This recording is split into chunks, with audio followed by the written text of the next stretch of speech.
اعوذ باللہ من الشیطان الرجیم، بسم اللہ الرحمن الرحیم۔ کریم مہربان رب ذوالجلال کے نام سے شروع، جو بڑا مہربان نہایت رحم والا ہے، خالق ہے جہان کا، مالک ہے جہان کا، ہر چیز کو بنانے والا ہے، ہر چیز کے اوپر اپنی کارسازی رکھنے والا ہے۔ دعا ہے اس کریم ذات سے ہم سب کو اللہ کریم بہت سارا اجر عظیم عطا فرمائے۔ ہم سب جو دعا کرتے ہیں، جو ذکر کرتے ہیں، جو عمل کرتے ہیں، جو عبادت کرتے ہیں، اللہ کریم اپنی بارگاہ رحمت میں قبول و منظور فرمائے، اور ہم سب کو اس کا بہت سارا اجر عظیم عطا فرمائے، اور ہم سب کی آخرت کا ہر رستہ آسان فرمائے، اور ہم سب کا خاتمہ ایمان بالخیر فرمائے، آمین یا رب العالمین۔ آج ہم نے ایک اہم مسئلے کے اوپر بات کرنی ہے، اس کی وجوہات اور اس کے بارے میں عمل بتانا ہے، تو تمام لوگ اس بات کو سماعت فرمائیں گے کہ انشاءاللہ تعالی جو ہم عمل دیتے ہیں اس کو باقاعدگی سے کرنے کی کوشش کیا کریں، اور اسی وقت جیسے کریں تو ہمیں ضرور بتایا کریں تاکہ ہم آپ کا نام دعا میں شامل کر سکیں۔ اللہ پاک آپ سب کو جزا دے، آمین یا رب العالمین۔ تو چلتے ہیں اپنے عمل کی طرف۔ جس مسئلے کے اوپر ہم نے عمل دینا ہے وہ ہے نفرت۔ نفرت کو محبت میں کیسے بدلا جا سکتا ہے، یہ ہے آج کا عمل۔ اللہ کریم ہم سب کو ان باتوں پر عمل کرنے کی توفیق، ہمت اور سعادت عطا کرے کہ ہم پچھلی خطاؤں سے نکل کر اللہ کی رحمت سے مالا مال ہو جائیں۔ تو ہم اپنی بات کا آغاز کرتے ہیں۔ نفرت ایک ایسی چیز کا نام ہے جس کے اندر انسان غیر تو کیا اپنوں کو بھی بھول جاتا ہے۔ نفرت انسان کی ایک حس کا نام ہے جس میں صرف شیطان کی کارسازی چلتی ہے، کیونکہ نفرت کا درس رب کی ذات نہیں دیتی۔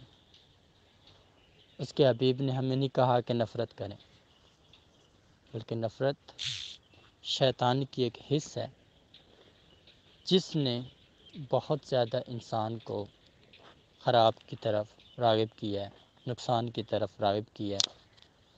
تو یہ چیز کیا ہے، یہ تو بات ہم نے کر لی۔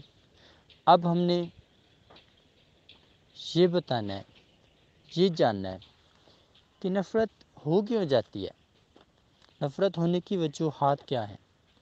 نفرت ہونے کی بہت ساری وجوہات ہیں، ویسے ہم یہاں پہ 3 وجوہات کو قابل ذکر کرتے ہیں۔ پہلی وجہ، انسان بار بار غلط بیانی کرے، اس سے نفرت ہوتی ہے۔ دوسری وجہ، انسان بار بار غیر ذمہ داری کا مظاہرہ کرے۔ تیسری وجہ، انسان بار بار جان بوجھ کر ستائے، جان بوجھ کے ستائے۔ یہ ایک کامن مین کی نفرت کی نگاہ ہے جس کے اندر کوئی لالچ مطلب قات شامل نہیں ہے۔ اب جب ایک بندہ مال سر کو مد نظر رکھتے ہوئے نفرت کرتا ہے تو اس کا کیا ہوتا ہے نظام، تو یہ چیز ہم ایکسپلین کرتے ہیں۔ جب انسان مال سر والا ہوتا ہے تو اس کے اندر نفرت 2 حصوں میں پھیلتی ہے۔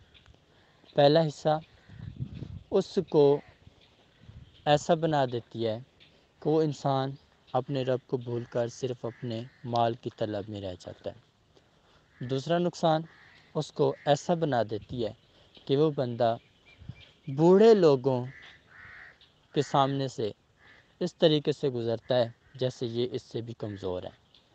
یہ وہ عالم ہوتا ہے، یہ وہ وقت ہوتا ہے جس سے انسان کے اوپر رب کا عذاب طاری ہوتا ہے، گردش طاری ہوتی ہے۔ اب یہ تو ہم نے 2 پوائنٹس بیان کر دیے، آپ سب لوگ جان سکتے ہیں کہ ایسا کون سا پوائنٹ ہے۔ اور جو ایک مڈل لیول کے لوگ ہوتے ہیں ان کے اندر نفرت کی جو سمت ہوتی ہے وہ کس طریقے کی ہوتی ہے، تو وہ ان کے اندر سب سے پہلی چیز ہوتی ہے کہ ان کے پاس جتنا کچھ ہوتا ہے وہ اس کو مد نظر رکھتے ہوئے اپنے سے کمزور طبقے کو حقارت کی نظر سے دیکھتے ہیں، اس طریقے کی نفرت کرتے ہیں کہ ان کو اس چیز کا علم نہیں ہوتا کہ وہ مطلب کہ جو غریب ہے، جو کمزور ہے، وہ بھی اللہ کی مخلوق ہے.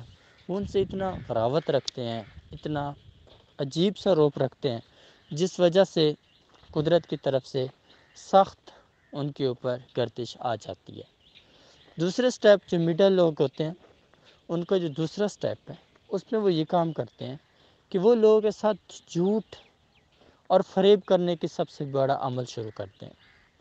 یہ وہ دو سیکوینس ہیں، دو نظام ہیں جس کی وجہ سے نفرت کا آغاز ہوتا ہے. ایک شریف اور بدبخت انسان کے درمیان جو ایک نفرت کا انداز ہے، آغاز ہے. ہم نے پہلے شریف کو ایکسپلین کیا، جس کے اندر ہم نے 3 سائن دیے تھے. اس کے بعد ہم نے آگے سے یہ مڈل ایریا کا، اور دوسرا جو ہوتا ہے بڑے لیول والا جو نفرت پن کا مظاہرہ کرتا ہے، تو یہ بات ہم نے بیان کر دی. اب اگر ہم یہ ساری چیزیں چھوڑیں گے، پھر تو ہم اس مرض سے نکل سکتے ہیں.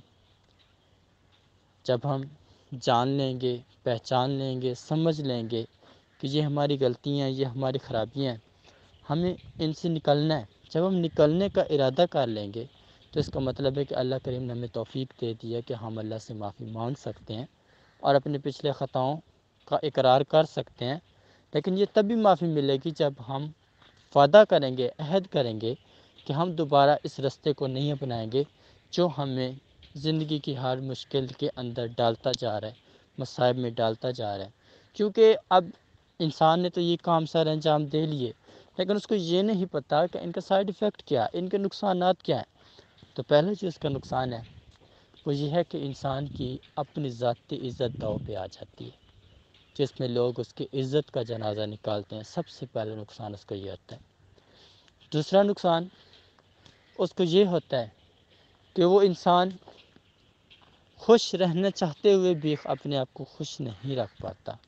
ہر ٹائم مایوس، تنہا، خوف، ہر ٹائم اس کے دل دماغ پہ سایہ نحوست طاری رہتا ہے، اور وہ بندہ اس سے نکل نہیں سکتا.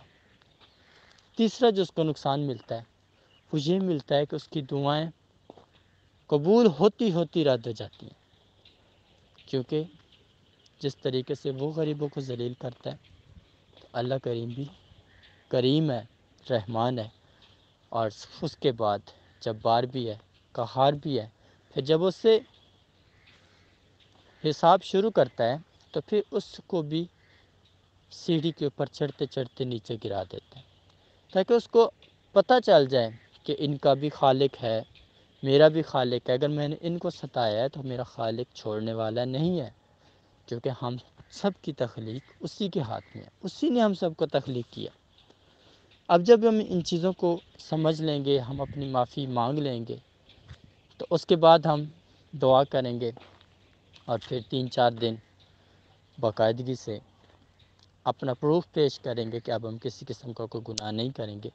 اب ہم بہت ساری خطاؤں کے مرتکب ہو گئے ہیں، اب ہم دوبارہ یہ کام نہیں کریں گے. اس کے بعد یہ عمل آپ نے شروع کرنا ہے.